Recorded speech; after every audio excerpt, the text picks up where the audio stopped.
औज़ुबिल्लाहि मिनश्शैतानिर्रजीम बिस्मिल्लाहिर्रहमानिर्रहीम।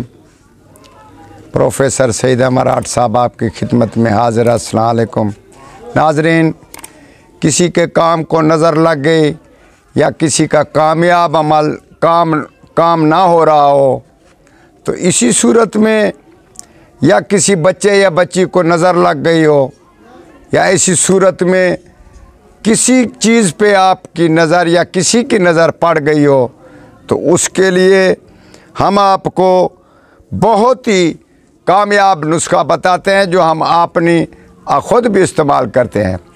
अलम नशरा को 20 मरतबा पढ़कर थूक मारें या पानी में भिगोकर छट्टा मारें, नज़र बिल्कुल जाती रहेगी और कामयाब आपका कारोबार शुरू हो जाएगा। इसी सूरत में नज़र के बारे में ये बहुत ही कामयाब नुस्खा है। इंशाल्लाह आप इसको करें और हमारे हक़ में दुआ करें। वस्सलाम।